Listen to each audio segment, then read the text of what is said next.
I just think that everybody tries to take one random data point and conflate it all together to reinforce a Ray Dalio point from a book 3 years ago. I think we are headed for some sort of government debt crisis. I said that there's going to be 3 prongs to this financial crisis. One was these long-dated bonds having unrealized losses, which is causing problems in regional and community banks. The second piece of it's the commercial real estate crisis, which I think is metastasizing right now, which is also going to be a banking crisis once all those unrealized losses come due.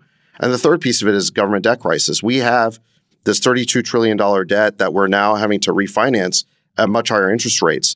I read somewhere that half our government debt, so $16 billion, is going to come due, trillion, yeah. And it's going to have to be refinanced in the next 3 years. The average rate on that debt is 1.7%. Well, if you want to refinance it at 10-year rates, you're going to be looking at somewhere between 3.5% and 4%, maybe more. So you're looking at a doubling of the interest costs. And I also read that by 2030, we're going to have over $1 trillion of interest expense owed by the U.S. government every year. That is money that's not funding anyone's Social Security. It's not funding anyone's healthcare. It's not funding one weapons program. It's not funding anything we want. It's just the VIG. It's going to be more than a quarter of our total federal budget. Yeah, and this is where you start gambling. When you're chasing that VIG payment, you start taking risks. This is also where you have to expect the Fed will really want inflation to stay high. That's sort of what we've said before. The only way out of this mathematically is to keep rates high. But the other thing, David, that when you mention all of this is, what about every other country? If you think that's happening in the United States, I think it's important to make sure we at least consider every other major economy, because it's not as if they're pristinely sitting on the sidelines while this happens to the US. This is my whole argument the whole time, which is if you're going to have this argument, you need to do it thoughtfully and relatively, right? Because the euro is in the same amount of trouble.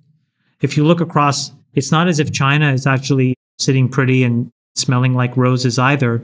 Every major economy or trading bloc in the world is going to go through this at the same time. So it becomes a relative trade argument. And there, I just don't know enough to know whether the US is poorly positioned versus Europe or China. But it just seems like you get back to a place where it's like, okay, we need to find the flight to safety. What is the canonical flight to safety? If it's not a commodity like gold, it's probably the dollar until it's not.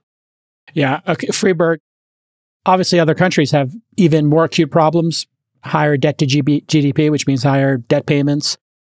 Just rounding third here on this issue, any final thoughts on de-dollarization and servicing our debt? Look, we're in trouble. And it's unclear the timing and the path, but the arithmetic is pretty simple. In addition to the point Sachs made, you guys saw the news, the city of Chicago has a $44 billion pension hole. That's just the tip of the iceberg on unfunded pension liabilities from both state government, city government, even private institutions. This is, again, hundreds of millions of people worldwide that are expecting money coming to them from institutions that ultimately the federal government of the US is likely going to have to backstop to some degree. So that's another huge check that's going to need to be written that the federal government is inevitably going to have to write, because we're not going to just let all these people have no money and become starving. And Social Security right now is projected to go bankrupt sometime between 2030 and 2035. So we're going to have to write a check to cover the hole there, plus the interest payment checks. So, what about Chamath's point, Friedberg, of like relative can I to build other... on that? Let Friedberg finish. Relative to other societies, other countries. Yeah. So the very likely case is that relative wealth will decline. So in the near term, I think it's inevitable we have higher tax rates. I've said this before, because in order to kind of meet the gap, even if we have these austerity measures or reduce costs or reduce the budget, as the Republicans are going to push for as this debt ceiling debate reaches its apex in 60 days from now, which you better believe this is going to be pretty damn dramatic. And there's going to be real questions of what happens if the U.S. defaults on its treasuries. If the U.S. defaults on obligations it has on treasuries, there will be a real shift away from using those assets as the baseline of the risk-free rate worldwide. What the other thing will be, I don't know. I'll speak about the challenges I see with Bitcoin, if we want to at some point. Oh, did it hit $1 million yet? How's Apologies back. But if you put all of this together, you're going to have to source income somewhere. You're going to have to take a piece of the assets and a piece of the income away from the private citizenry. So you're going to have to tax. And that tax will be used to kind of fill some of the hole. And then more of the hole will be filled by printing money. And that will lead to this kind of inflation of asset values, which ultimately means that the relative cost of things go up and relative wealth goes down. And I think that's the point to take note, is that anyone who's concentrated assets is going to have them effectively lost in the washout. Sachs, you wanted to add? Well, I just want to add a couple of details there, because Friedberg went pretty quickly over a couple of those examples. So just to take that Chicago case, the numbers I saw in an article this week, I think it was in the Wall Street Journal, was that 80% of the property taxes in Chicago are now going just to pay for pensions. So 80% are going to pay former workers, not current city workers. And moreover, those pensions are only 25% funded. So they've already overpromised by 75% benefits that they can't afford. How is this going to work? And you saw that we just had an election there, and rather than fix the problem, they voted for a candidate, Brandon Johnson, who is even softer on crime than Lori Lightfoot. And the reason for that is because the government workers unions basically all supported him.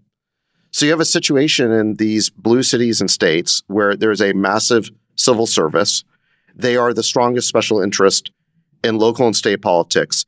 They have already taken huge appropriations out of the state budget in the form of these pensions, which aren't even adequately funded. We can barely afford them as they are. Should we have pension, Sachs?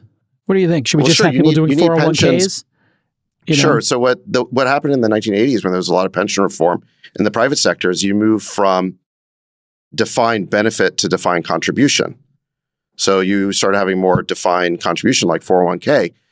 The way that these public pensions work is defined benefit. So, what they'll do is they'll say that we're going to take your last year of employment with the city or state, and whatever the amount of money was you made in that last year, you're going to get 80 or 90% of it for the rest of not just your life, but your spouse's life too. And moreover, any overtime you earned becomes part of that calculation.